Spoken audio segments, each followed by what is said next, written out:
kao i Tanja, pišem prozu i ne pišem poeziju, pa evo malo ću razbiti koncept. A drugo sam se pitao, pošto kad čitam, isto Kaća mi dala pravi izraz pevuška, ali evo pokušat ću da se popravim, a vidim da bi gospodin Robić bio idealna osoba da ovo pročitam. Ali evo ja ću. Simona i Rajko Čelebić.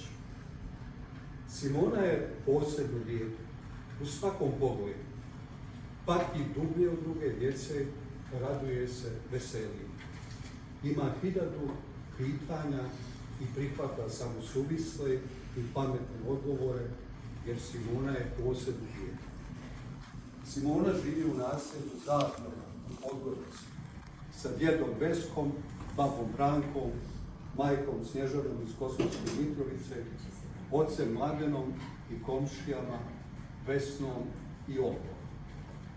I jedno vrijeme s prababom Milevom. Svi su oni dio njenog svijeta i svi su joj važni i imaju svoje mjesto u njenom životu. A tu je jedan imaginarni lik, Rajko Čelebić, policajac koji ne postoji u stvarnosti, ali kojeg ukućani pokatkad pozovu u pomoć da malo zaplaše Simonu, kad prekardaše, kad joj ne mogu obuzdati maštu i prohtjeve, kad previše pita i kad je nestrpljiva. I ovoga deta mene je put naveo u Zabjelo, u Podgoricu. Došao sam u posjetu kod Simoninih roditelja, komšija, Olge i Vesne, i dok sam sjedio na terasi, baba Ranka je prošla kroz komšijsku kapiju, koja se nikad ne zaključava, vodeći Simonu za ruku i bez uvoda rekla: ovo je Rajko Čelebić, ako ne budeš slušala, odvešćete u jednu daleku zemlju koja se zove Kanada. U njoj je ili prehladno ili prevruće i iz nje se ne može vratiti. U njoj se zauvijek ostaje. Ne razmišljajući previše, ušao sam u ovu iznebuha i kao iz vedra neba nametnutu ulogu, potvrdivši Simoni da ja uistinu jesam Rajko Čelebić, da sam po zanimanju policajac, trenutno na godišnjem odmoru, ali da sam dobri policajac koji nema lisice i naoružanje i koji voli djecu. Nisam je sasvim razuvjerio, ali je bila malo umirena. Gledala me ispod oka, razmišljajući vjerovatno da bi pravi policajac trebalo da bude gorostasni, namršteniji, da ima kosu i brkove. Ali, pošto sam dolazio iz jedne daleke, nepoznate zemlje, morala je da me prihvati, jer da kažemo u stilu narodnih umotvorina, naručenom policajcu se ne gleda u stas. Sutradan mi je baba Ranka, dok je Simona bila zabavljena oko česme, je punila vodu u plastičnu kanticu i zalivala joj govane po živice, za vrijeme jutarnje kafe na klupnom dvorištu s blagim snebivanjem objasnila da ju je pomalo stid što u vaspitne metode uvode policajca, da znaju da to nije u skladu sa savremenim vaspitnim trendovima davanja djetetu neograničenih sloboda, te da Simona od juče sve malo zapitkuje. Kad će se Rajko Čelebić vratiti svojoj kući u onu daleku zemlju, šta će u našoj komšiluku, što ne ide više?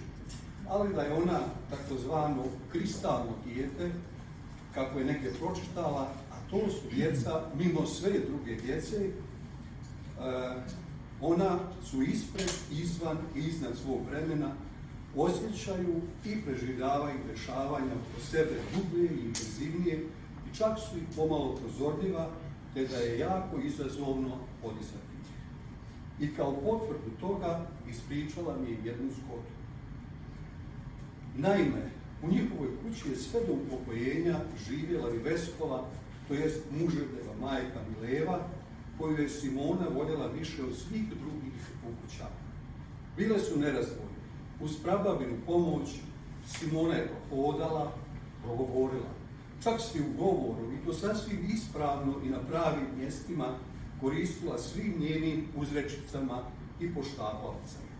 Ako Bog da, ako budem živa i zdrava, ako me smrt ne pretekne, ubacujući nerijetko i prababine omiljene stihove i citate iz Gorskog vijeca. Oči zbore, što im veli srce, tvrd je orah voćka čudnovata, ne slomi ga, al zube položi. Kad se baba Mileva prošle zime jedne noći upokojila, ukućani su uspjeli da to ujutro sakriju od Simone i da je na 2 dana odvedu kod strica u Kotor, te da za vrijeme njenog odsustva sahrane babu u rodnom selu Markovina. Kad se Simona vratila kući, našla je prazan prababin krevet i morala je da prihvati objašnjenje da je baba Mileva otišla na nebo i da je sada odozgo gleda. Simona je pitala da li je na oblaku, a ukućani su potvrdili da jeste. Simona je tada izašla ispred kuće, postojala tu neko vrijeme, osjećujući se i obišla oko kuće nekoliko puta, a onda opet stupila u kuću. A zašto joj ne vise noge ako je na nebu?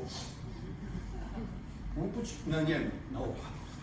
Ukućani su najprije bili zbunjeni, a onda se djed Vesko dosjetio i objasnio da je baba Mileva na svom oblaku i da je to tako sa oblacima.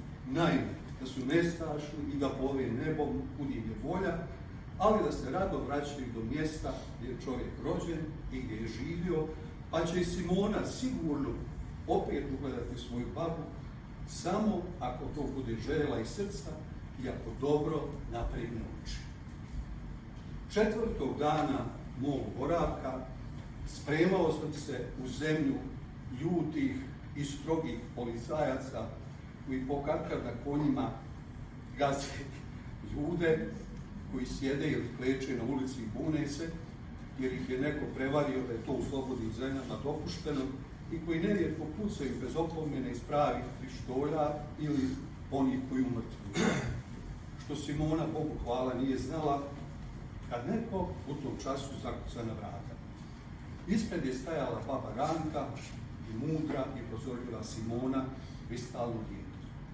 Kad su ušli iz sele za stol, baba Ranka mi objasnila da Simona ima pitanje za mene i da vjeruje da ja, Rajko Čelinić, dobri policajac iz Kanade, moram imati odgovor na njega. Najprije sam se povio u leđima, a potom kleknuo pokraj Simonine stolice, oslonivši se na jedno koljeno, kako bih mogao da joj gledam ravno u oči.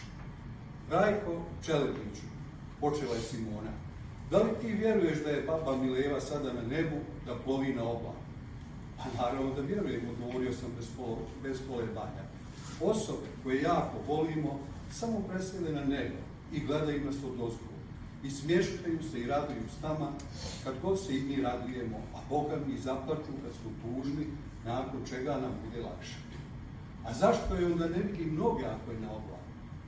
Ako kaže da ih jednom nećeš vidjeti, pomogao sam se protiv pitanja. I tačno je da oblaci plove posvuda, da za njih nema granica, a ja ti obećavam da ću ja gledati u Kanadi gdje je nebo beskrajno veliko, a oblaci veliki kao lađa. I čim je ugledam, odmah ću ti javiti. U telefonu, preko Vibera, možeš i uslikati, rekla je Simona. A naravno, odgovorio sam, obećavam, pomislivši na njegošev stih, oči stvore što im srce veruje. Bravo!